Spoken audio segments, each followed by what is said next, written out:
ዛሬ ደስ የሚለውን ቀኑን ተስፋ የሚያደርግበትን ቀኑን የሚጀምርበት ጠዋት ነው። ጁማአ ቀን ነው። ተነስቶ በጠዋት ለባብሶ ሽቶውን ተቀብቶ ከበር ሊወጣ ሲል በራቸው ተንኳኳ። የግቢው በር ሲንኳኳ ሁሉም ወደ ግቢው በር ጆሯቸውን ተከሉ። ግና ዛሬ እኮ ያንኳኳችው ያቺ ኸውለት የሀቢብ እናት እርጅት ብላ ህይወት አጎሳቁሏት አጎንብሳ ያቀይ መልኳ ያቀይ ፊቷ ጥቁርቁር ብሎ ጭምድድ ብላ ተኮራምታ ነው ይህን በር እያንኳኳች ያለችው። ዛሬ እንዴት ኸውለት የሀቢብ እናት እንዴት ልታንኳኳ ቻለች? እንዴት መጣች? ውድ ቻናሌ ተከታታዮች ዛሬ በክፍል 2 መጥቻለሁ ማለት ነው። ቪዲዮውን እስከ መጨረሻው ተከታተሉት። ለቤቴ አዲስ ከሆናችሁ ሰብስክራይብ በማድረግ ተቀላቀሉ። ነባሮች ላይክ፣ ሼር፣ ኮሜንት በማድረግ አበረታቱኝ። እምዬን አፋልጉኝ ክፍል 2። በሩ መንኳኳቱን ቀጥሏል። ሌይላ በሩን ለመክፈት ጣደፍ ብላ ወጣች። ከሷ በፊት ሀቢብ ለመክፈት መነሳት ፈልጎ ነበር። ግና የቤቱ ኻዲም የቤት ሰራተኛቸው ሌይላ ቀደም አለች። ሌይላ እጅግ ገራገርና መልካም የዋህ አይነ ግቡ ሴት ነች። ከወደ ሰሜኑ የመጣችው ሌይላ እዚህ ቤት እንደ ሰራተኛ ሳይሆን እንደ እህት እንደ ልጅ የምትቆጠረው የደስታ ህይወትን የምትገፋው ይቺ እንስት ሮጥ ብላ በሩን ለመክፈት ሄደች። ወጥታ ወደ ግቢው ሄደች። ከመኖሪያ ቤቱና ከግቢው በር መካከል የተንጣለለ ሰፊ ግቢ አለው። ትልቅ የሚያምር ግቢ። ይኸው የነ ሀቢብ ቤት። ግቢውን አልፋ ወደ በሩ ደረሰች። ልትከፍት ዳዳች። ግና በሩን መክፈት እኮ የዛሬ ስልጣኑ ኃላፊነቱም የእርሷ አልነበረም የአንበርብር እንጂ።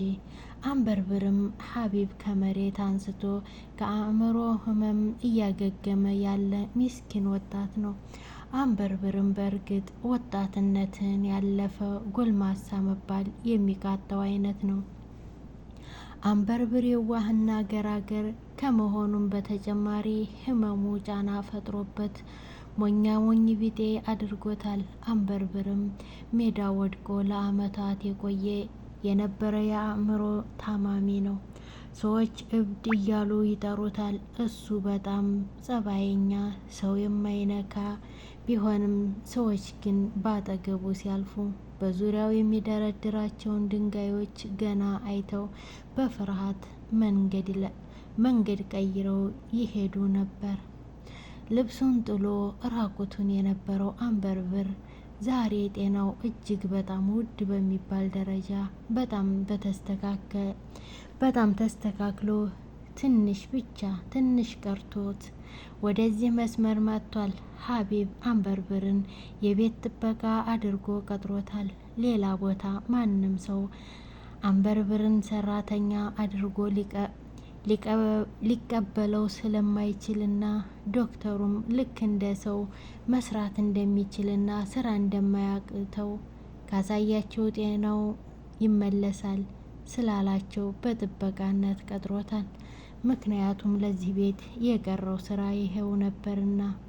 አንበርብርም ዛሬ በሩን ያልከፈተው ለቀናት ተበላሽቶ የነበረው የቤቱ የግቢ በሩ ደወል አሁን ስለሰራ ለምን በደወሉ አይደውሉም? ለምን የደውሉን ምልክት ተጭነው በዛ አይጣሩም? ለምን ያንኳኳሉ ብሎ ተናዶ ነው። አንበርብር ሞኝነት ትንሽ እያጠቀው ነው ይላል ብቻውን። እምቢ አልከፍትም። እምቢ ለምን ታንኳኪያለሽ? በሩን ልትሰብሪው ነው? እምቢ አልከፍትም እንደውም አልከፍትም ይላል ብቻውን ተቀምጦ። በዚያች ከግቢው በር አጠገብ ተሰራችለት ቆንጅዬ ቤት ውስጥ ያም ሆነ ይህ ሌይላ በሩን ለመክፈት ደረሰች። እናም በሩን ከፈተችው። ገና የግቢውን በር ከመክፈቷ ልቧ እያየች ባለችው ነገር ክፉኛ ራደ፣ አዘነች። አንዲት እናት የጠዋት ዝናብ ደብድቧቸው ኩምትርትር ብለው እጅግ በጣም እየተንዘፈዘፉና እየተንቀጠቀጡ ቅጭጭ ያለ ትንሽዬ ሰውነታቸውን የጠቆረና የወየበ ፊታቸውን ከፊቷ ላይ ተክለው እነዛ ስብርብር ያሉ የደረቁ ከናፍሮቻቸውን ለማንቀሳቀስ እየሞከሩ አሳዛኝና ትናንሽዬ የቆረፈዱና የተሰባበሩ ጣቶቻቸውን ለማንቀሳቀስ እየሞከሩ ወደ እሷ እየዘረጉ በደፈረሱና በሚያሳዝኑ አይኖቻቸው የተመለከቷት ያን የለፋና ሲሰራ የቆየ አንገታቸውን የምስኪንነት ከቀኝ ወደ ግራ በእርጋታ አወዛውዘው ወደ ቀኝ ደገፍ ወደ ትከሻቸው ወረድ እያደረጉ ሌላን ያወጓት ጀመር። እትዬ ኸውለት እንዴት ተጎሳቁለው ዛሬ እዚህ ቤት የመጡት? ልጃቸው ሀቢብ እዚህ ቤት ስላለ የልጁ እናት ነኝ፣ ልጁን ስጡኝ፣ እሱን ነው የምፈልገው፣ ተጠቁሜ ነው የመጣሁት። እኔ የእሱ እናት ነኝ፣ ኸውለት እኮ ነኝ፣ ካየኝ ይፈልገኛል፣ ወላጅ እናቱ ነኝ፣ በማንም አይቀይረኝም ሊሉ አይደለም። በዛ ፋንታ ዛሬ የመጡት አንጀታቸው ታጥፎ ሆዳቸው ወደ ውስጥ ሰምጦባቸው የሚበሉት አጥተው ጉሮሯቸው ደርቆ ኩምትር ብለው ከዚህ ቤት ቁራሽ ፍለጋ ነበር። እኚህ እናት ያ ኢላሂ፣ እኚህ እናት እኮ የዚህ ቤት ባለቤት ወላጅ እናት ናቸው። እትዬ ኸውለት ናቸው። የተንጣለለ ቤት ውስጥ በኩራትና በዝና እየኖረ በብዙዎች የሚወደደው የሀብት ማማ ላይ ያለው ሀቢብ ልጃቸው እኮ ነው። እሳቸውን ለመፈለግ እየተንከራተተ ያለ ዛሬ እሳቸው እሱ ቤት የኔ ቢጤ ሆነው መጡ። ሙሳፊር ሆነው ሊለምኑ ሰደቃ ምጽዋት ፍለጋ። ሌላ እንዳየቻቸው አቤት እማማ ምን ልርዳዎት አለች። የሚፈልጉትን አውቃለች፣ ግን ከአንደበታቸው ለመስማት ለማረጋገጥ ከጅላ እሳቸው ስብርብር ባለ ድምጻቸው ልጄ፣ እኔ እዚህ ቤት በዚህ ሁኔታ መጥቼ ሌላ ምን እጠይቃለሁ ብለሽ ነው? ትላንት ከመሸ ዛሬ ከነጋ እህል የሚባል አልቀመስኩም። ረሃብ ሊገለኝ ሊደፋኝ ሲል ሆዴ ጮኸብኝ። ሆዴ አላስቀምጥ ብሎኝ ከአቅም በላይ ሆኖብኝ ወጣሁ። ከጉንጬ የማደርጋት ትንሽዬ ቁራሽ ካላችሁ ቁርስ ቢጤ ልጠይቅ ነው። እንደው ከአላህ ታገኙታላችሁ። የተራባ አንጀቴን ፈውሱልኝ አሉ እትዬ ኸውለት በሚያሳዝን ሁኔታ። ሌላም እስከ ዛሬ እንደምታገኛቸው ሙሳፊሮች ቀለል አላላትም። ውስጧን ነዝሯታል። የእኚህ እናት እይታ ውስጧ ድረስ ሰርስሮ ገብቷል። ብቻ በሩን ገርበብ አድርጋላቸው መጣሁ ይቆዩኝ ትንሽ ብቻ ብላ በሩጫ እየተጣደፈች ወደ ቤት ገባች። ይህን የተመለከተው ሀቢብ ሁኔታውን አይቶ ጠየቃት። ምን ነው?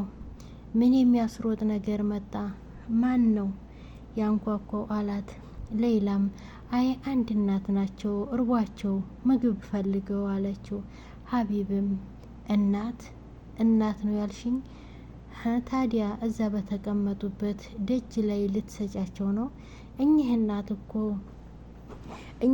እኮ ልክ እንደኔ አንድ ወርቅ ይኖራቸዋል፣ አንድ ልጅ ይኖራቸዋል፣ አንድ የሚፈልጉት ዓለም ይኖራቸዋል። ምናልባት ሊያደርግላቸው አልቻለም እንጂ የአላህ መገጠም አልሆነላቸው እንጂ ምናልባት አልተፈቀደላቸው እንጂ እናት የሚል እኮ አንድ ሰው ይኖራቸዋል ይሆናል።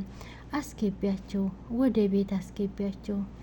ከበላነው አብያቸው፣ ከቆረስነው አጉርሻቸው፣ ከጎረስነው አጉርሻቸው። የሚፈልጉትን ስጫቸውና በደንብ ተንከባከቢያቸው። አላህ እኚህን ሴትዮ እርዳታ ተመልክቶ እኚህን እናት በረዳሁበት ምናልባት እናቴን ቢያገናኘኝ ብዬ እኮ ነው። እንደኔ አንዱ ተቸጋሪ ሰው ናቸው። እንደኔ የአንዱ ተቸጋሪ ሰው ናቸው። የአንዱ ተቸጋሪ ሰው እናት ናቸው ብዬ ነው እኔ ተጨንቅ ያለው። ጭንቀታቸውን ብፈርጅላቸው አላህ ጭንቀቴን ፈረጃ ውስጥ ይከትልኛል ብዬ ነው። አላህ ሆይ ዩሱፍንና ያዕቆብን እንዳገናኝሃቸው ከነዛ ሁሉ አመታት በኋላ አባትና ልጅን ባገናኘኸው ተአምርህ ጉድ እንዳሰኛቸው እኔንም አገናኘኝና ከእናቴ እቅፍ ውስጥ አስገባኝ።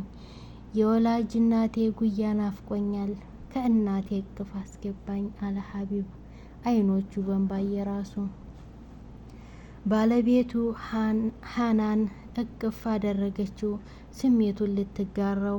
ሌላ እትዬ ኸውለትን ልትጠራ ወደ በሩ ስትወጣ ሀቢብ አስቆማት። ቆይ ተይው፣ እንደውም እኔ ራሴው ጠራቸዋለሁ። ሀናን ውዴ አንቺ ምግብ አዘጋጅላቸው፣ እኛ አሁን ከበላ ነው ምግብ በላይ በጥሩ ሁኔታ አዘጋጅላቸው፣ እኔ ይዣቸው መጣሁ አለና ሀቢብ ወደ እትዬ ኸውለት መንገድ ጀመረ። የግቢውን ሰፊ ወለል አቋርጦ ከግቢው ጋር ደረሰ። ግና የግቢው በር ዝግ ነው። እሷ ገርበብ አድርጋ እንዳስቀመጠችው ክፍት አይደለም። ሀቢብ በሩን ከፈተ። ቢፈልግ አጣቸው። ቆመዋል የተባሉት እናት በአካባቢው የሉም።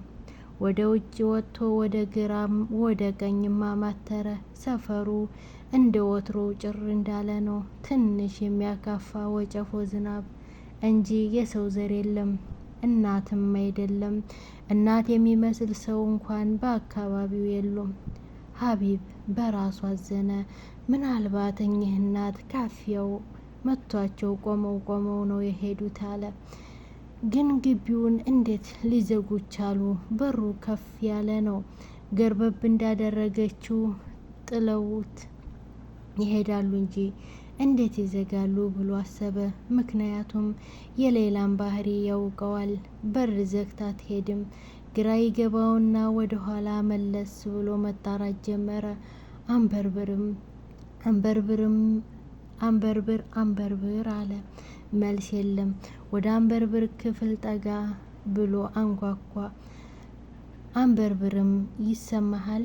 አንበርብር ቢል አቤት የሚል የለም። በሩ እንደተከፈተ ነው።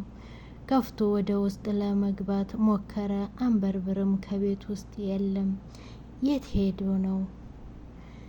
በክፍል 3 ይቀጥላል። ቪዲዮውን እስከ መጨረሻው ተከታተሉት። በክፍል 3 እስከምንገናኝ ሰላም ሁኑልኝ።